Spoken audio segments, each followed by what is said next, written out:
이어서 우리 말씀 보도록 하겠습니다. 함께 나눌 말씀은 오늘 에베소서 1장 3절부터 14절까지의 말씀입니다. 에베소서 1장 3절부터 14절까지의 말씀, 에베소서 1장 3절부터 14절까지의 말씀, 우리 말씀이 좀 길기 때문에 조금 빠른 속도로 함께 합독하도록 하겠습니다. 에베소서 1장 3절부터 14절 함께 읽겠습니다. 찬송하리로다. 하나님 곧 우리 주 예수 그리스도의 아버지께서 그리스도 안에서 하늘에 속한 모든 신령한 복을 우리에게 주시되 곧 창세 전에 그리스도 안에서 우리를 택하사 우리로 사랑 안에서 그 앞에 거룩하고 흠이 없게 하시려고 그 기쁘신 뜻대로 우리를 예정하사 예수 그리스도로 말미암아 자기의 아들들이 되게 하셨으니 이는 그가 사랑하시는 자 안에서 우리에게 거저 주시는 바 그의 은혜의 영광을 찬송하게 하려 하는 것이라. 우리는 그리스도 안에서 그의 은혜의 풍성함을 따라 그의 피로 말미암아 속량 곧 죄사함을 받았느니라. 이는 그가 모든 지혜와 총명을 우리에게 넘치게 하사 그 뜻의 비밀을 우리에게 알리신 것이요 그의 기뻐하심을 따라 그리스도 안에서 때가 찬 경륜을 위하여 예정하신 것이니 하늘에 있는 것이나 땅에 있는 것이 다 그리스도 안에서 통일되게 하려 하심이라. 모든 일을 그의 뜻의 결정대로 일하시는 이의 계획을 따라 우리가 예정을 입어 그 안에서 기업이 되었으니 이는 우리가 그리스도 안에서 전부터 바라던 그의 영광의 찬송이 되게 하려 하심이라. 그 안에서 너희도 진리의 말씀 곧 너희의 구원의 복음을 듣고 그 안에서 또한 믿어 약속의 성령으로 인치심을 받았으니 이는 우리의 기업의 보증이 되사 그 얻으신 것을 속량하시고 그의 영광을 찬송하게 하려 하심이라. 아멘. 사실 에베소서 1장 이 말씀은 우리가 쑥 조금 빠른 속도로 읽어봤지만서도요, 읽으면서도 느끼는 게 있을 거예요. 야, 이게 한마디 한마디가 되게 주옥 같다. 네. 그래서 빨리 읽으면서도 빨리 읽고 싶지 않아요. 막 이렇게 다시 읽고 싶어지는 그런 말씀인 만큼 사실 이게 한 절 한 절 묵상하다 보면은 이게 뭐 3절만 가지고도 한 두세 주 설교할 수 있을 정도로 되게 많은 의미가 담겨져 있습니다. 그래도 오늘 우리가 일과 GBS 내용에 맞춰 정체성이라고 하는 어떤 포인트를 가지고 이 말씀을 같이 한번 살펴봤으면 좋겠는데요. 정체성의 심리학이라는 책이 있습니다. 정체성의 심리학이라는 책에 보니까 이런 말이 있더라고요. 사람들은 흔히 다른 사람의 삶을 명사형으로 이해한다. 제가 오늘 이 말씀을 준비하고 아침에 대회에 설교 듣는데 저는 삶은 명사형, 우리 목사님은 사랑은 명사형. 아, 이거 설교를 이거 너무 겹치는 거 아니야? 막 생각이 들었는데, 사람들은 흔히 다른 사람의 삶을 명사형으로 이해한다. 저 사람은 어디 사람, 저 사람은 어느 직장에 다니는 사람, 저 사람은 무슨 차를 타고 다니는 사람, 이렇게 누군가에 대해서 이름표를 붙이는 일이 우리에게 굉장히 익숙하다라는 이야기를 합니다. 그래서 다른 사람의 삶에 대해서 명사형으로 이해하려고 애를 쓴다는 거죠. 우리도 많이 하잖아요. 저도 저를 잘 모르는 초등학교 동창을 어느 날 이렇게 우연히 만나는 일이 있었습니다. 그래서 만나고 이제 헤어졌어요. 그러고 나서 그 친구한테 연락을 받았는데 다른 친구한테 저를 만났다는 얘기를 했대요. 그래서 걔가 누군데 이름 듣고 모르는 거예요. 그래서 이렇게 얘기했다고 합니다. 아, 그 있잖아, 눈 크고 얼굴 하얀 애. 그랬더니 그 친구가 아 이랬대요. 눈 크고 얼굴 하얀 애가 정말 많은데 저를 생각했다는 것 자체가 굉장히 신기한데, 어떤 면에서 우리가 어떤 사람에 대해서 명사형으로 이름표를 붙이는 게 무조건 나쁜 것은 아닙니다. 되게 도움이 될 때가 많이 있다라고 하는 것도 우리가 살펴볼 수 있습니다. 그런데 이 책에서 이렇게 우리가 명사형을 붙이면서 뭐 어디 사람 이런 거 하면서 여기 덧붙이는 말이 있는데요. 뭐냐면요, 하지만 그렇게 누군가를 이해할 수 있다는 것은, 그렇게 누군가를 이해할 수 있다고 생각하는 것은 오만이다. 왜냐하면 저를 눈 크고 얼굴 하얀 애만으로 저에 대해서 모든 걸 표현할 수 없잖아요. 이 다음에 이제 붙을 수 있는 거잖아요. 눈 크고 하얘서 자꾸 눈을 부라리는 것 같다. 눈 크고 하얘서 눈이 매력적이다. 이렇게 갈 수도 있잖아요. 그러니까 이 어떤 명사형으로 한 사람을 정의 내리는 게 도움이 되는 점도 있지만 그것으로 한 사람에 대해서 충분히 설명할 수 없다라는 이야기입니다. 그런 면에서 또 한편으로는 우리가 다른 사람에게 이름표를 붙이면서 그것으로 그 사람을 한정짓고 평가할 수 있다라는 말이 되기도 하는 거예요. 그런 면에서 이거 오만이라는 거예요. 자, 이번 GBS 교재 1과가 정체성입니다. 여러분은 어떠세요? 여러분 스스로를 어떤 사람이라고 생각하십니까? 여러분은 어떻게 정의 내리세요? 어떤 누군가를 만났을 때 어떤 사람이라고 이렇게 소개하고 싶으세요? 그리고 실제로 여러분은 어떻게 소개하고 계십니까? 뭐 채팅창에도 써줘 볼래요? 여러분 여러분은 뭐라고 여러분을 소개하십니까? 네. 뭐 저처럼 눈코 얼굴 하얗네. 뭐 이렇게 소개하십니까? 저는 뭐 여러분도 써주실 거라고 생각이 들고 기다리고 있는데, 네. 저는 아마도 이렇게 많이 소개할 겁니다. 분당 우리 교회 청년일부를 담당하는 김정은 목사입니다. 내지는 다 거두절미하고 김정은 목사입니다. 이렇게 소개하는 일이 많을 겁니다. 네. 그게 여기 나오네요. 저는 분우 엘더입니다. 네. 청인 엘더입니다. 우리 청년에서 제일 많이 하는 거 뭐죠? 여기 나왔네. 9일 또래입니다. 가끔은 지난번에 새가족 오리엔테이션 들어갔는데 우리 다 청년일부잖아요. 다 청년일부인데 저는 청년일부에 몸담고 있는, 저는 청년일부에 속한, 저는 청년일부에 나가고 있는, 다 그렇게 청년일부라고 소개하고, 그 다음 여지없이 이어지는 게 9일 또래, 90 또래 하고 나서 목사님도 한마디 해주시죠 하는데 나도 또래를 소개해야 되나? 네, 이런 생각이 들 만큼 수다스러운 애. 네. 이렇게 우리가 각자를 소개하는 어떤 방식이 있죠. 이걸 우리는 단정 지을 수는 없지만 이거를 정체성이라고 생각해 볼 수도 있습니다. 그런데 대체로 우리 정체성이 우리 어떤 역할에 좀 국한되는 경우가 많죠. 네. 특히 이렇게 우리처럼 사회생활을 왕성하게 하는 시기에는 더 그런 것 같습니다. 제가 김정은 목사라고 소개하는 것처럼. 그런데 오늘 바울은 5절에 보니까 그 기쁘신 뜻대로 우리를 예정하사 예수 그리스도로 말미암아 자기의 아들들이 되게 하셨으니라고 우리의 정체성을 소개합니다. 뭐라고 소개하는 거죠? 하나님께서 우리에게 정체성을 주셨다는 겁니다. 하나님께서 우리에게 어떤 정체성을요? 하나님의 자녀라는 정체성을 주셨다는 얘기를 하고 있어요. 그리고 하나님의 자녀라는 정체성을 주셨는데 이것이야말로 바로 하나님의 기쁘신 뜻입니다라고 설명하고 있어요. 우리는 모두 다 하나님의 자녀입니다. 그리고 하나님의 자녀라는 정체성은 하나님이 기쁨을 이기지 못해 주신 정체성입니다. 또 하나님께서 기뻐하시며 주신 정체성입니다. 얼마나 감사한 일입니까? 우리가 그렇게 찾고 싶어하는 하나님의 뜻, 여러분 우리 많이 얘기하잖아요. 목사님 하나님 뜻이 뭔지 모르겠어요. 하나님 뜻을 알고 싶어요. 하나님의 기쁘신 뜻, 바울이 우리에게 명쾌하게 설명해 줍니다. 뭐라고요? 하나님의 기쁘신 뜻은 우리가 하나님의 아들들, 하나님의 자녀가 되는 것이라는 거예요. 그리고 하나님의 자녀로 삼아 주셨, 이것이 바로 하나님의 기쁘신 뜻이라는 겁니다. 그것이 바로 우리의 정체성. 그래서 우리는 하나님의 자녀입니다. 그리고 바울은 하나님께서 그 자녀로 삼으신, 그러니까 왜 그렇게 기뻐하셔서, 무엇이 그렇게 기쁘셔서 우리를 자녀 삼으셨는가를 이어서 설명하는데 6절에 보니까요. 이는 그가 사랑하시는 자 안에서 우리에게 거저 주시는 바 그의 은혜의 영광을 찬송하게 하려는 것이라. 은혜의 영광을 찬송하게 하려는 것이라. 12절에 보니까 이는 우리가 그리스도 안에서 전부터 바라던 그의 영광의 찬송이 되게 하려 하십니다. 14절에 보니까요.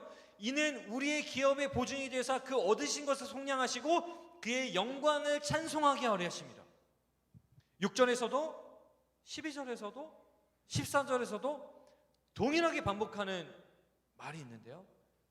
영광을 찬송하게 하려는 것이라. 정리하면 뭐예요? 하나님을 찬송하게 하려. 하나님께서 우리를 자녀 삼으신 것은 하나님의 기쁘신 뜻인데 그 기쁘신 뜻대로 우리를 자녀 삼으신 이유가 하나 더 있다면은 그 하나님을 찬송하게 하려. 하나님의 영광을. 따라서 우리가 하나님의 자녀라고 하는 하나님께서 우리에게 주신 정체성은요, 하나님을 찬송하는 사람이다라고 다시 한번 정리할 수 있게 됩니다. 그래서 하나님의 자녀라는 정체성은 찬송을 열심히 부르는 것, 하나님의 영광을 찬송하는 것으로 연결되게 되죠. 저는 그러다 보니까 이런 묵상을 많이 들었습니다. 어렸을 때에도 제가 목사님 전사님에게, 목사님 전사님 저를 하나님 대체 왜 만드신 거죠? 여지없이 돌아오는 답이 있습니다. 하나님께 영광 돌리라고. 하나님 영광을 위해서. 뭔지 사실 영광이 뭔지도 모르겠는데 하나님이 영광을 위해서 창조했다고 하니까 더 복잡해지더라고요. 그래서 제가 거기서 아는 단어가 하나 있습니다. 뭐죠? 하나님과 찬송. 하나님 열심히 찬송하라는 거구나. 그래서 하나님의 영광을 위해서 찬송 부르며 살아가는 것, 하나님의 영광을 찬송하며 살아가는 하나님의 자녀로서의 삶을 전 딱 생각하면 떠오르는 게 뭐냐면은 찬송하는 것. 그래서 뭐 하면 돼요? 주일에 예배 안 빠지는 거, 열심히 예배 드리는 것, 주일 성수, 11조 잘하는 것, 또 뭐 술 담배 안 하는 거, 이런 거 있잖아요. 그런 거 하면은 하나님의 영광을 찬송하는 거다. 어렸을 때부터 저는 그렇게 좀 인식하면서 살아왔습니다. 아마 우리 가운데도 그런 비슷한 아마 개념이 있을 거라고 생각이 돼요. 그래서 이런 거 잘 지키면, 주일 성수 잘하면, 11조 잘하면, 술 담배 안 하면 뭐예요? 하나님의 자녀라는 이름표를 잘 유지하면서 살아갈 수 있는 것처럼 여기게 된다는 거죠. 여러분 어떻게 생각하십니까? 하나님의 자녀라는 정체성, 하나님이 기쁘신 뜻, 그래서 하나님의 영광을 찬송하게 하는 것, 그게 단지 주일 성수하는 것, 술 담배 안 하고 11조 열심히 하는 것, 이렇게 우리가 한정 지을 수 있을까요? 저는 그러다 보니까 너무 결론이 좀 심플하게 나더라고요. 하나님의 자녀는 주일 성수하는 사람이네. 하나님의 자녀는 11조 하는 사람이네. 하나님의 자녀는 술 담배 안 하는 사람이네. 그러면서 또 다시 질문이 되는 거예요. 하나님의 자녀는 주일 성수하는 사람인가?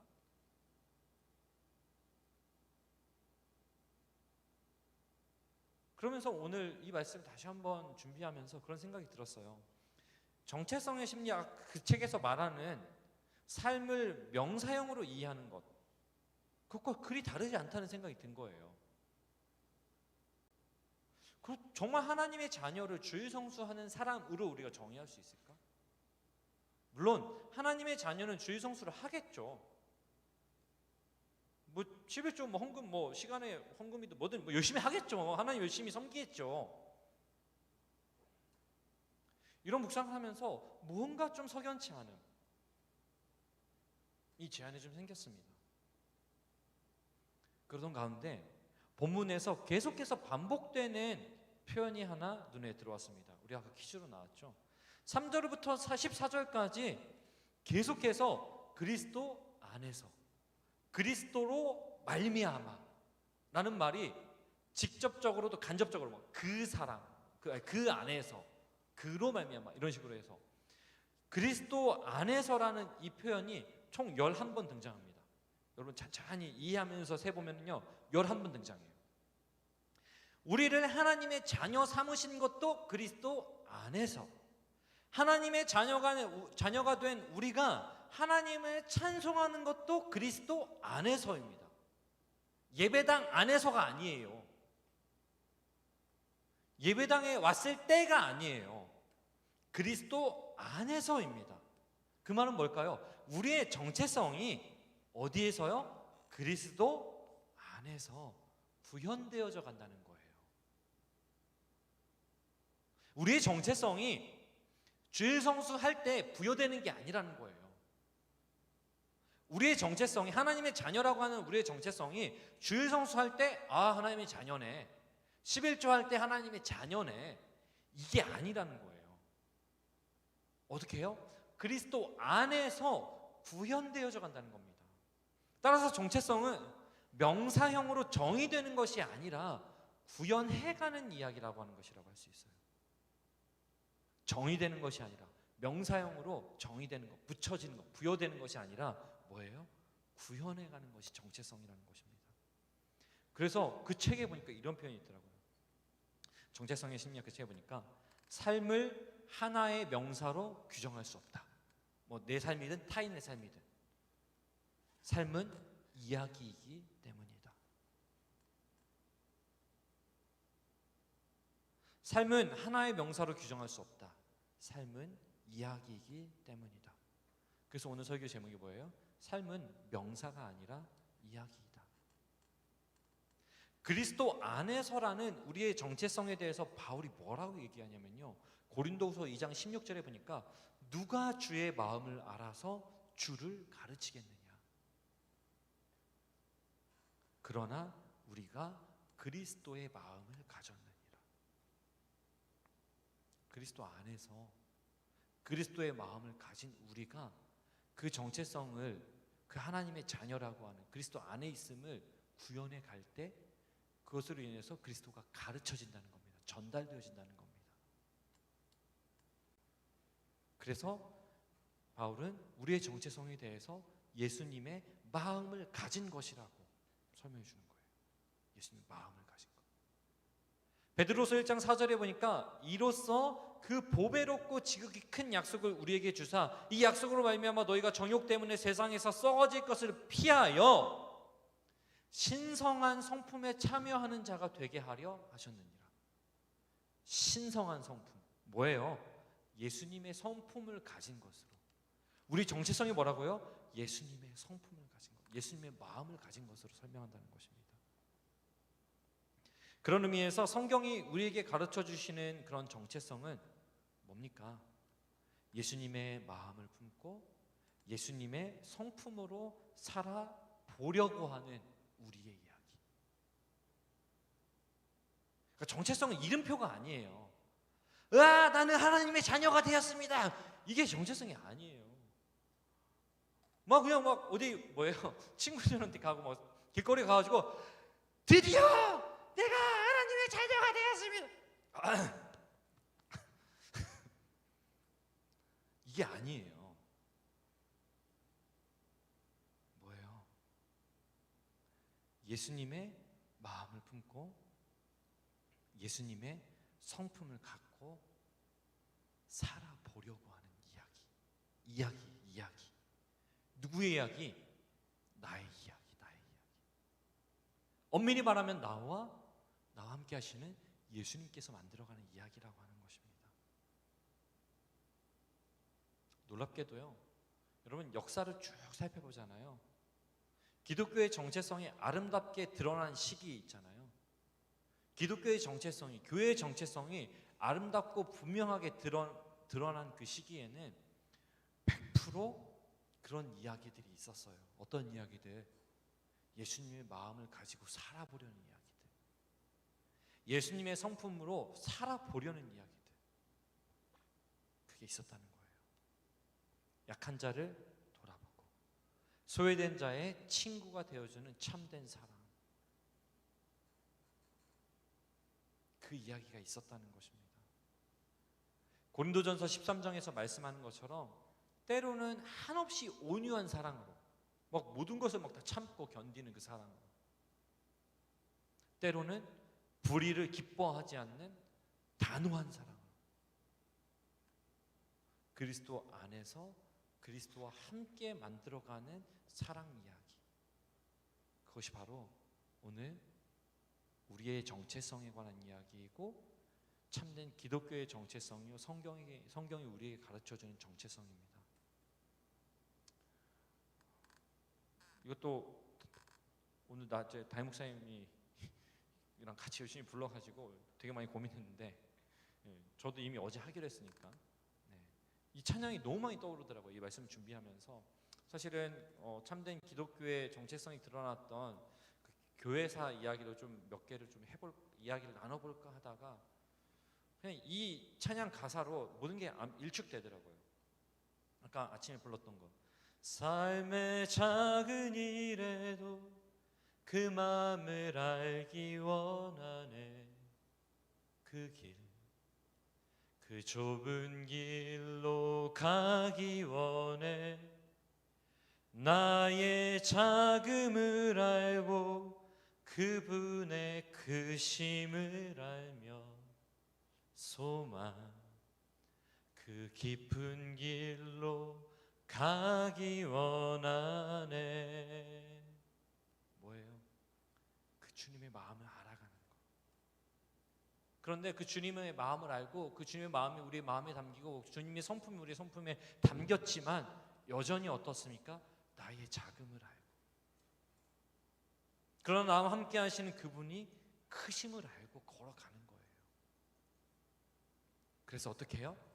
내가 노래하듯이 또 내가 얘기하듯이 살길 난 그렇게 죽기 원하네.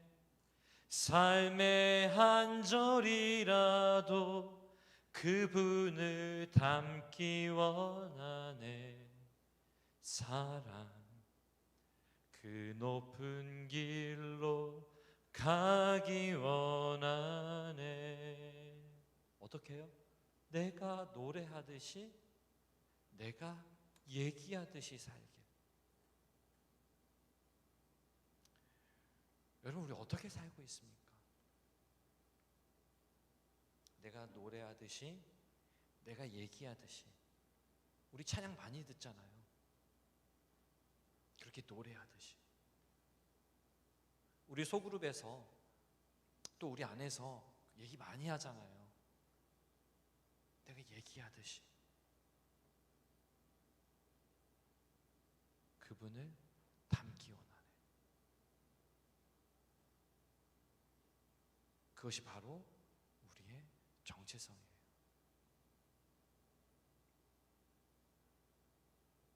사랑하는 청년 여러분, 하나님의 자녀라고 하는 우리의 정체성은 경건생활 잘해서 얻어내는 이름표나 성적표나 그런 게 아니에요.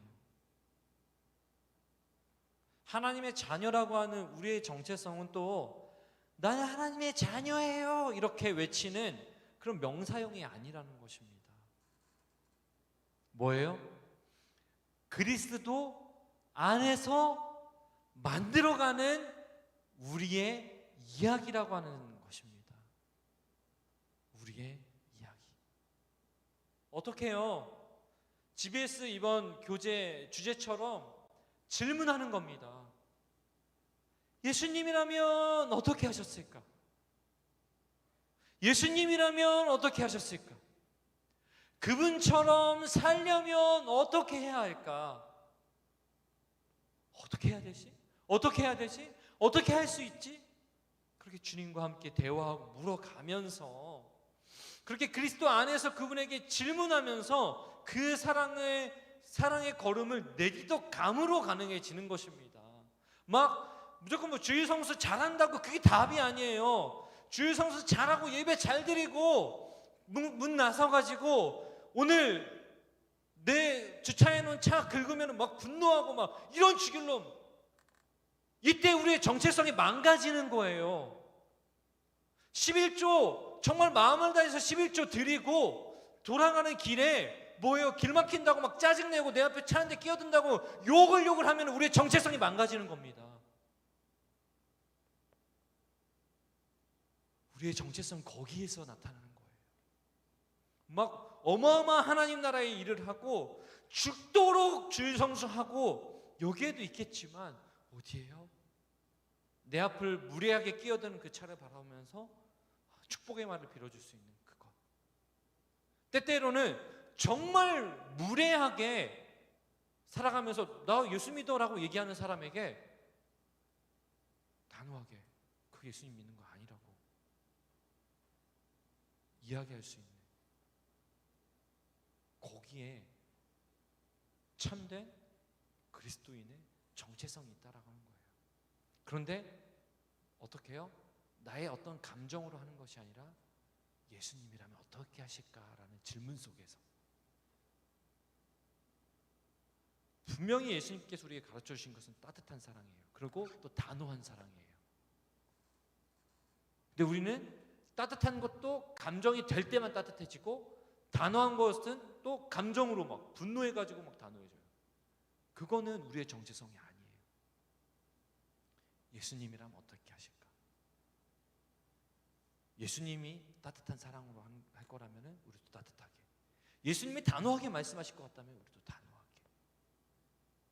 그렇게 주님께 질문하면서 한 걸음 한 걸음 사랑의 걸음 내딛어갈 때 하나님은 우리의 걸음을 영광의 찬송으로 받을 줄로 믿습니다. 우리가 손을 높이 들고 찬양하는 그 찬양을 영광의 찬송으로 받으실 줄로 믿습니다. 사랑하는 청년 여러분, 우리의 정체성을 예배 열심히 드리고 헌금 열심히 하는 것으로도 우리가 만들어 가야 되겠지만, 그것이 완성되어지는 것은 바로 우리가 만들어가는, 주님과 함께 만들어가는 이야기에 있음을 기억하면서 이번 한 주 믿음 가운데 온전히 승리할 수 있기를 예수님의 이름으로 축복합니다. 그래서 이 시간에 같이 한번 좀 그 마음으로 좀 기도하고 싶으신 분들은 좀 기도했으면 좋겠어요. 하나님, 정말 그 마음으로 살기 원합니다.